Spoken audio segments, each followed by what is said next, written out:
नमस्कार। आज हम स्वास्थ्य जगत की एक अहम खबर पर चर्चा करेंगे। एक नई दवा है एन्फ्लुएंशिया। इसे हाल ही में अमेरिका की FDA से मंजूरी मिली है। हमारे पास इसके बारे में मर्क की प्रेस विज्ञप्ति है और कुछ क्लिनिकल ट्रायल के नतीजे भी हैं। तो देखते हैं इसमें क्या है। ये दवा असल में छोटे बच्चों मतलब शिशुओं को रेस्पिरेटरी सिनकाइशियल वायरस, जिसे RSV कहते हैं, उससे बचाने के लिए है। ये वायरस जो है वो बच्चों में निचले श्वसन पथ का गंभीर इन्फेक्शन कर सकता है और सुनने में आया है कि अमेरिका में तो ये शिशुओं के अस्पताल में भर्ती होने का एक बड़ा कारण है। FDA ने इसे, जहां तक मुझे याद है, 9 जून 2025 को मंजूरी दी है, खासतौर पर उन नवजात शिशुओं और बच्चों के लिए जो अपनी जिंदगी का पहला RSV मौसम का सामना कर रहे हैं। हाँ, बिल्कुल। और ये इन्फ्लुएंशिया जो है, इसका एक्टिव तत्व है क्लेस्ट्रोविमैब C4। ये दरअसल एक, क्या कहते हैं, लैब में तैयार की गई एंटीबॉडी है, मोनोक्लोनल एंटीबॉडी। आसान भाषा में कहें तो ये एंटीबॉडी सीधा वायरस से चिपक जाती है और उसे शरीर की कोशिकाओं में घुसने से रोकती है, तो इस तरह इन्फेक्शन से बचाती है। अच्छा, ये सीधे वायरस पर ही काम करती है? हाँ, और इसकी एक खास बात ये है कि ये तेजी से काम करती है और इसका असर लगभग 5 महीने तक रहता है। 5 महीने? जी, जो कि आमतौर पर एक RSV मौसम की पूरी अवधि होती है। और एक और दिलचस्प चीज है इसमें, वो क्या? ये पहली और एकमात्र ऐसी RSV प्रिवेंटिव दवा है जिसकी बस एक ही डोज लगती है, 105 मिलीग्राम। और ये डोज सभी वजन के शिशुओं के लिए एक ही है। अरे वाह, मतलब वजन के हिसाब से डोज एडजस्ट करने की जरूरत नहीं? नहीं, बिल्कुल नहीं। इससे डॉक्टरों और परिवारों के लिए इसका इस्तेमाल बहुत आसान हो जाता है। हाँ, ये तो वाकई बहुत सुविधाजनक है। हाँ, अच्छा, इसके नतीजों की बात करें, जो CLEV ट्रायल हुआ था, उसमें क्या सामने आया? हाँ, CLEV ट्रायल इसका मुख्य ट्रायल था। इसमें इसकी तुलना प्लेसोबो से की गई, मतलब एक ऐसी दवा जिसका कोई असर नहीं होता। तो जिन बच्चों को इन्फ्लुएंजा दी गई, उनमें अगले 5 महीनों में RSV की वजह से डॉक्टरी देखभाल की जरूरत वाले जो निचले श्वसन संक्रमण थे, उनमें 60.5% की कमी देखी गई। 60% से ज्यादा की कमी? ये तो काफी है। और जो गंभीर मामले होते हैं, जैसे अस्पताल में भर्ती होना पड़ा हो, उसमें क्या फर्क दिखा? हाँ, यहीं पर तो नतीजे और भी ज्यादा असरदार दिखे। RSV के कारण अस्पताल में भर्ती होने के मामलों में 84.3% की भारी कमी आई। 84%? ये तो जबरदस्त है। जी हाँ, यह आंकड़ा दिखाता है कि बीमारी जितनी गंभीर होती है, शायद ये दवा उतनी ज्यादा सुरक्षा देती है।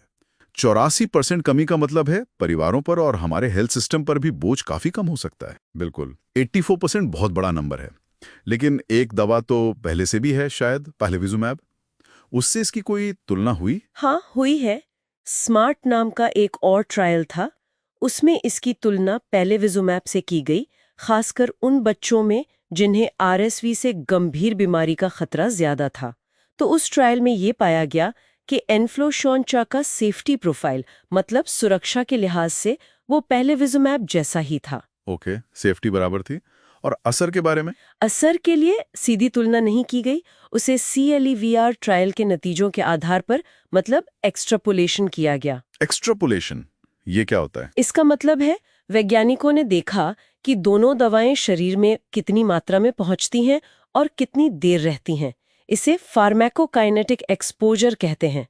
जब उन्होंने पाया कि ये एक्सपोजर दोनों दवाओं का लगभग एक जैसा है, तो उन्होंने ये अनुमान लगाया कि एन्फ्लुएंजा का असर भी उतना ही होगा जैसा CLEVR ट्रायल में दिखा था। अच्छा, तो मतलब ये मान लिया गया कि असर भी वैसा ही होगा। हाँ, उस डेटा के आधार पर।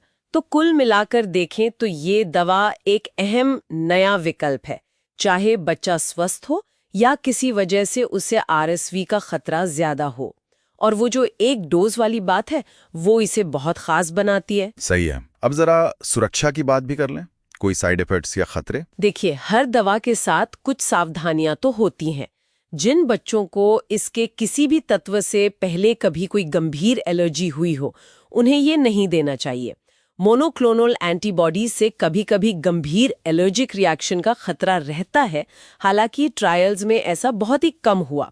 जो सबसे आम साइड इफेक्ट्स देखे गए वो काफी हल्के थे, जैसे इंजेक्शन की जगह पर थोड़ी लाली या सूजन या फिर हल्के रैशेस। ठीक है, तो ये हल्के साइड इफेक्ट्स थे और ये दवा मिलेगी कब तक? मर्क का क्या कहना है इस बारे में? मर्क ने कहा है कि उनकी पूरी कोशिश है कि अमेरिका में अगला जो आरएसवी मौसम है 2025-26 का, उसके शुरू होने से पहले ये उपलब्ध हो जाए। उम्मीद है कि डॉक्टर शायद जुलाई से इसे ऑर्डर कर पाएंगे। चलिए, ये तो अच्छी खबर है। तो संक्षेप में कहें तो आरएसवी के खिलाफ ये एक नया, सुविधाजनक और प्रभावी हथियार लग रहा है।